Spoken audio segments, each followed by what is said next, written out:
Assalamualaikum warahmatullahi wabarakatuh. My name is Salma Mufidatul. In here, I would like to explain my summary health issues, and the title is The COVID-19 Pandemic and Mental Health Policy Challenges in Indonesia.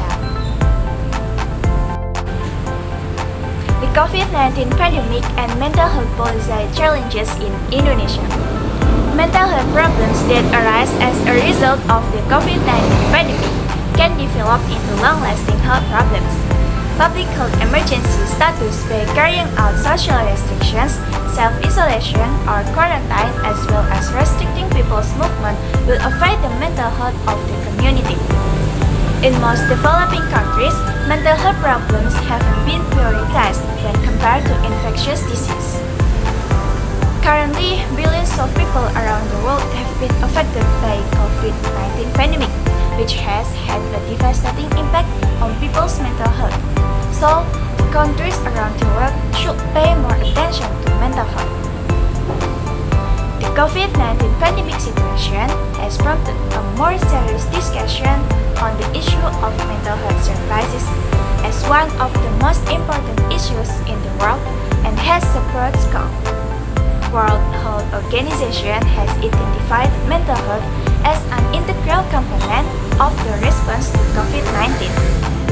The national prevalence of depression among 15-year-olds stands at 6.1%, with only 9% of those receiving treatment from professionals. The COVID-19 pandemic, with its massive transmission and high mortality rate, causes problems that lead to mental health disorders. This is due to the existence of a new habit that must be carried out by the society, namely carrying out social restrictions.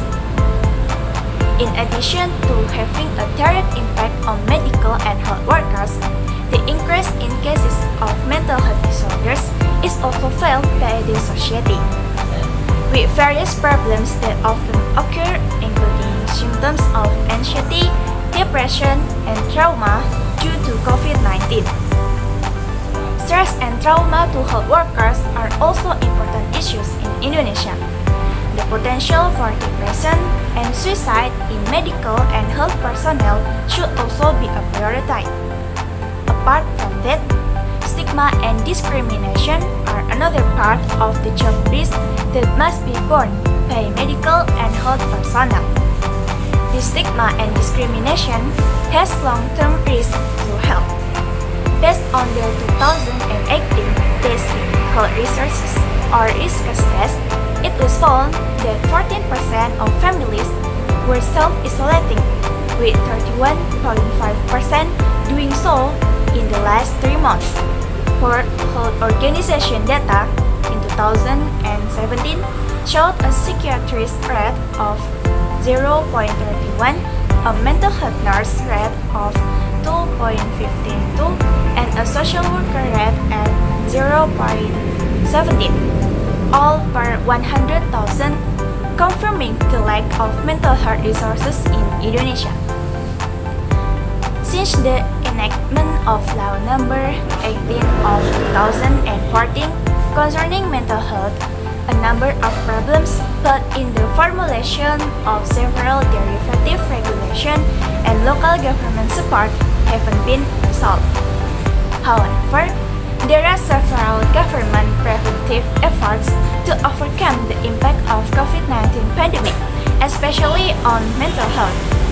That is, by formulating policies for mental health and psychosocial support during the COVID-19 pandemic, which refer to World Health Organization policies, in taking preventive steps and handling mental health cases.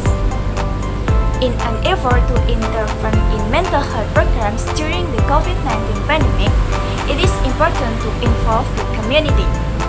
Kutalek et al. In 2015 also explained that in dealing with the COVID-19 pandemic, communication and community involvement as policy subjects needed to be carried out optimally.